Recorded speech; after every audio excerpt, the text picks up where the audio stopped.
খ্রিস্টান বিতার্কিক ডাক্তার জাকির নায়েককে বলেছিল আল্লাহ নূহ আলাইহিস সালামের জাতিতে আল্লাহ শুধু নূহ আলাইহিস সালাম নামক একজন নবী পাঠিয়েছেন, কিন্তু আল্লাহ তোমাদের কোরআনে বলেন ফাকাজ্জাবুহুম, এই জাতি নবীগণকে অমান্য করল। একজন নবীকে নবীগণ বলা যায় ব্যাকরণের পদ্ধতিতে, সুতরাং তোমাদের কোরআনে ব্যাকরণগত ভুল আছে। এই প্রশ্ন তো খ্রিস্টানে করেছে। কাকে? ডাক্তার জাকির নায়েককে। খ্রিস্টান তো কোরআনে ভুল আছে বলবেই, খ্রিস্টান তো বলবেই কোরআনে ভুল আছে। সে তো কোরআনের শত্রু, গোপন শত্রু নয়, সে তো প্রকাশ্য শত্রু। কাজেই আল্লাহ এই জাতির কাছে মাত্র একজন নবী পাঠিয়েছেন, নূহ আলাইহিস সালাম। কাজেই এই জাতি একজন নবীকেই অমান্য করেছে। ফাকাজ্জাবুহু বললে অর্থ হইতো একজন নবীকে অমান্য করেছে।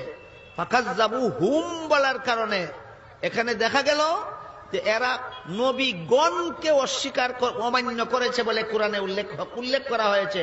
সুতরাং কোরআনে ব্যাকরণগত ভুল আছে। এই যুক্তি কার? খ্রিস্টান। ডাক্তার জাকির নায়েক এই প্রশ্নের জবাবে বলেন, আমি আপনার সাথে একমত যে কোরআনে ব্যাকরণগত ভুল থাকতে পারে। কোরআনে ব্যাকরণগত ভুল আছে খ্রিস্টানে কয়, আর জাকির নায়েক স্বীকার করিয়া লয়। কেন? বাংলা ভাষায় কোরআন শিখেছে উস্তাদ ছাড়া। আপনাদের মনে কৌতূহল বাকি থাকবে, তাহলে ওই খ্রিস্টান পাদ্রীর প্রশ্নের আসল জবাবটা কি? ডাক্তার জাকির নায়েকের জবাবটা তো ভুল স্বীকার করার মাধ্যমে জবাব। ডক্টর নায়েক, আপনি বললেন যে কোরআন শরীফে নাকি কোথাও কোনো ভুল নেই। আমি কোরআনে 20টারও বেশি ভুল দেখতে পাচ্ছি, সেটা আরবি ব্যাকরণে। এখন তার কয়েকটা আমি আপনাকে বলছি। ইন্নাল্লাযীনা আমানু ওয়াল্লাযীনা হাদু ওয়াস-সাবিউন, এটা আছে সূরা বাকারায় আর সূরা হাজে। ইন্নাল্লাযীনা আমানু ওয়াল্লাযীনা হাদু ওয়াস-সাবিউন, এখানে কোনটা ঠিক, সাবিউন নাকি সাবিউন? 1 নম্বর। 2 নম্বর হলো কোরআনে আছে, হ্যাঁ, কিন্তু এছাড়াও আরো আছে। সূরা তাহার 63 নম্বর আয়াতে ইন্না হাজানি লেসাহিরান, ভুল, ইন্না হাজাইনি লেসাহিরান। এটার কি ব্যাখ্যা দেবেন? এছাড়াও আমি আরো অনেক ভুলের কথা জানি। এক্সকিউজ মি, আমরা শুধু প্রথম প্রশ্নটা গ্রহণ করব, সময়ের অভাবে দ্বিতীয় প্রশ্নটা গ্রহণ করতে ঠিক পারছি আছে, না। ঠিক আছে। ভাই, আপনি খুব সুন্দর একটা প্রশ্ন করেছেন। আমি আরেকটু সহযোগিতা করতে চাই যে হ্যাঁ, আপনি সবগুলো ব্যাকরণগত ভুলের কথাই বলেন। আর আপনার হাতের বইটা লিখেছেন আব্দুল ফাদি, ঠিক? ইজ দ্য কোরআন ইনফেলেবল? আমিও দেখতে পাচ্ছি, হ্যাঁ, আলহামদুলিল্লাহ, আমি ভালোই দেখতে পাই।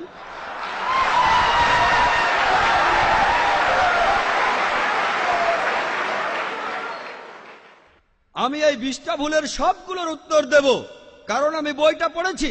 আমি সবগুলোর উত্তর দেবো ইনশাল্লাহ, ইনশাল্লাহ। 1 নম্বর পয়েন্ট ভাই, 1 নম্বর পয়েন্ট। এখানে 1 নম্বর পয়েন্ট হলো যে আরবির সব ব্যাকরণ এসেছে কোরআন থেকে। কোরআন হলো সর্বোচ্চ আরবি বই, যে বইটাতে সবচেয়ে উঁচু মানের সাহিত্য আছে। আরবি ভাষার সব ব্যাকরণ এসেছে কোরআন থেকেই। কোরআন হলো ব্যাকরণের মূল গ্রন্থ, আর কোরআন যেহেতু ব্যাকরণের মূল গ্রন্থ এবং সব ব্যাকরণে এসেছে কোরআন থেকে, কোরআনে কোনো ভুল থাকতে পারে না। 1 নম্বর পয়েন্ট। 2 নম্বর পয়েন্ট, 2 নম্বর পয়েন্ট, 2 নম্বর পয়েন্ট। ব্যাপারটা এরকম যে আপনি একটা রুলার নিলেন, আর সেই রুলারের গায়ে দাগ কাটা আছে, তারপর বললেন যে মাপটা ভুল হয়েছে। এটা বেশ অযৌক্তিক।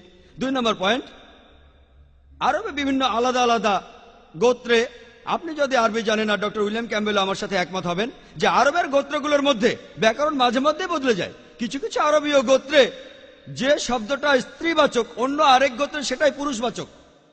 একই শব্দ, তবে গোত্রভেদে ব্যাকরণ বদল হতে থাকে। এমনকি শব্দের লিঙ্গ বদলে যায়। তাহলে আপনি কি কোরআনকে সবগুলো ব্যাকরণ দিয়ে পরীক্ষা করবেন? না। আর এছাড়াও কোরআনের ভাষা এত উঁচু মানের, এতই উঁচু মানের, এর কাছাকাছি কোনো সাহিত্য নেই। আর কোরআনের বিরুদ্ধে অনেক বই আছে, ইন্টারনেটে গেলে দেখবেন 12টা ব্যাকরণের ভুল, 21টা ব্যাকরণের ভুল, আব্দুল ফাদি 20টা ব্যাকরণের ভুল। আপনাদের কি ধারণা খ্রিস্টানরা এই ভুলগুলো বের করেছে? কারাই ভুল বের করেছে জানেন? কারা করেছে? মুসলমানরাই। মুসলমান পণ্ডিতরা, যেমন জামকশারি, তারা এটা করেছেন। কোরআনের ব্যাকরণ এত উঁচু মানের যে কোরআনের ভাষা মাঝে মধ্যে প্রচলিত আরবির বিরুদ্ধে যায়।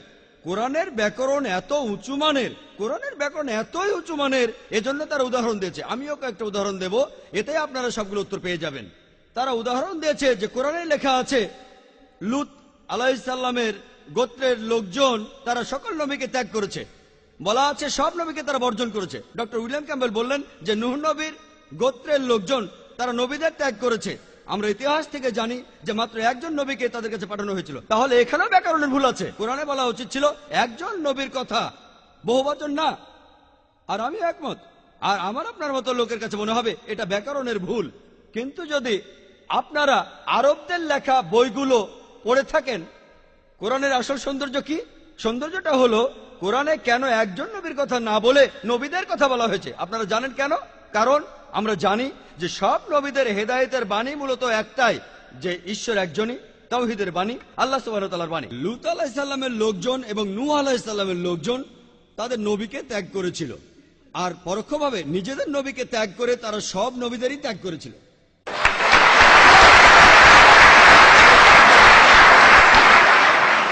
সৌন্দর্যটা দেখেন, ভাষার অলংকার দেখেন, আলহামদুলিল্লাহ। আপনার মনে হতে পারে এটা ব্যাকরণের ভুল, কিন্তু এটা ভুল নয়। একইভাবে নূর সারওয়ার নামে একজন বলেছেন যে কোরআন বলছে কুনফা ইয়া কুন, হ বললে হয়ে যায়। এটা নাকি হবে কুনফা কানা, হ বললে হয়ে যেত। হ্যাঁ, আরবির পাস্ট টেন্সে কুনফা কানা, কুনফা ইয়া কুন নয়। কিন্তু কুনফা ইয়া কুন আরো উঁচু মানের। বলা আছে আল্লাহ তিনি ছিলেন, আছেন আর থাকবেন, অতীত, বর্তমান আর ভবিষ্যৎ। Thank you doctor Naik.